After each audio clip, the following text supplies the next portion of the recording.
എന്തായടോ? Sir, ഞാൻ ലൊക്കേഷനിലേക്ക് പോയിക്കൊണ്ടിരിക്കുകയാണ് sir. താൻ ജോയിൻ ചെയ്തിട്ട് ആദ്യത്തെ കേസാടോ? നോക്കി കണ്ടൊക്കെ ചെയ്യ്. Okay okay sir.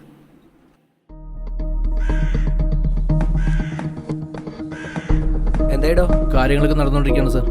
വാടോ.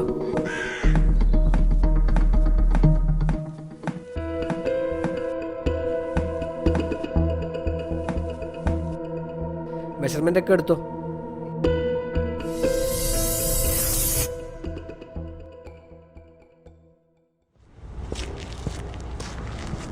സാറേ, എന്താ ചായ? അയാൾക്ക് റിലേറ്റീവ്സ് ഒന്നുമില്ലടോ? ഒരു മകളുണ്ടായിരുന്നു. ഈ അടുത്തായിട്ടാണ് സൂയിസൈഡ് ചെയ്തത്.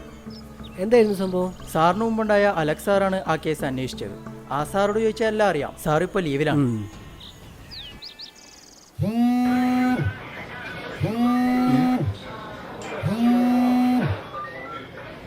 Hello.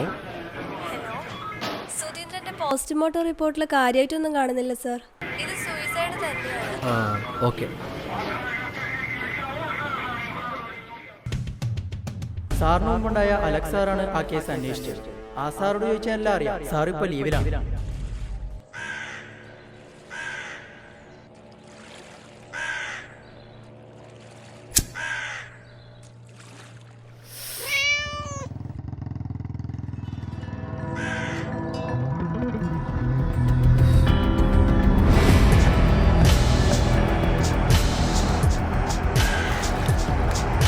Hello sir. Hello sir, എന്താ കാണണമെന്ന് പറഞ്ഞത്? ഒരു കേസിന്റെ കാര്യം സംസാരിക്കാനാണ്. സുധീന്ദ്രന്റെ കേസ് അന്വേഷിക്കുന്നത് ഞാനാണ്. അയാളുടെ മകളുടെ കേസ് എന്തായിരുന്നു സാറേ? അതൊരു സൂസൈഡ് കേസായിരുന്നു. അയാളുടെ മകൾക്കൊരു അഫയർ ഉണ്ടായിരുന്നു. അതിന് അച്ഛനെതിരായിരുന്നു. അച്ഛനോട് തർക്കത്തിൽ അവൾ സൂസൈഡ് ചെയ്തതാണ്. വേറെ സംശയിക്കാനുള്ള രീതിക്ക് ആ കേസിൽ ഞാൻ അങ്ങനെ പ്രത്യേകിച്ചൊന്നും കണ്ടില്ല. എന്നാ ശരി, കാണാം. സുധീന്ദ്രന്റെ മരണത്തിൽ ദുരൂഹതകളൊന്നും ഇല്ലാത്തതിനാൽ ആത്മഹത്യ തന്നെയാണെന്ന് പോലീസ് സ്ഥിരീകരിച്ചു. സർ, മകളുടെ കേസ് സൂയിസൈഡ്, പക്ഷെ അച്ഛൻ്റെ കേസ് അന്ന് ആ രാത്രിയാണ് ഒറ്റക്കായിരുന്നില്ല. അവിടെ നിന്നൊരു ഷൂസിന്റെ ഫോട്ടോയിൽ കിട്ടി. അതൊരു പോലീസുകാരൻ്റെതായിരുന്നു സാറേ.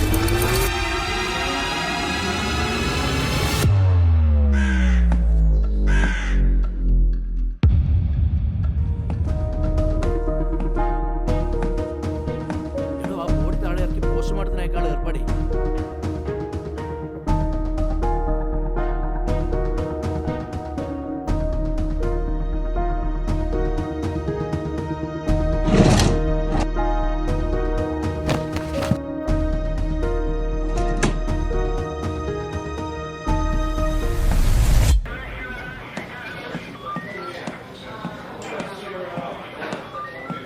Sir, postmortem report.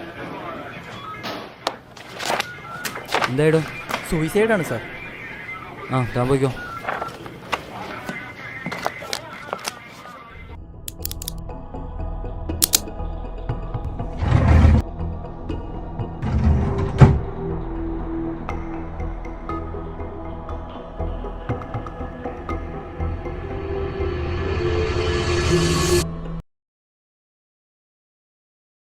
വാഹനത്തിന്റെ സ്പീഡ് അളക്കുന്ന ഉപകരണം.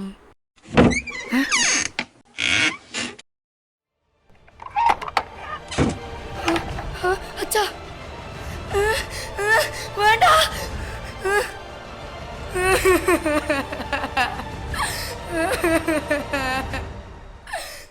എന്റെ ജീവിതം നശിക്കപ്പെട്ടു. എന്റെ അച്ഛൻ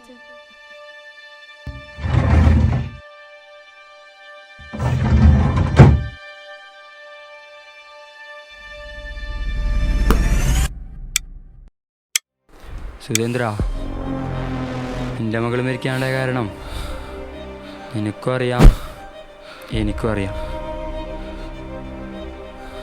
നിന്നെപ്പോലുള്ള നാറികളെ നിയമപരമായി കൊണ്ടായാലേ 4 ദിവസം വീട് ആഘോഷിക്കും. അത് കഴിഞ്ഞ് 12 വർഷം ജയിലിൽ കിടന്ന് തടിച്ച് കൊഴുത്ത് നീയൊക്കെ പുറത്തു വരും. ഇക്കാര്യത്തിൽ നിനക്ക് വല്ല കുറ്റബോധം തോന്നുന്നുണ്ടെങ്കിൽ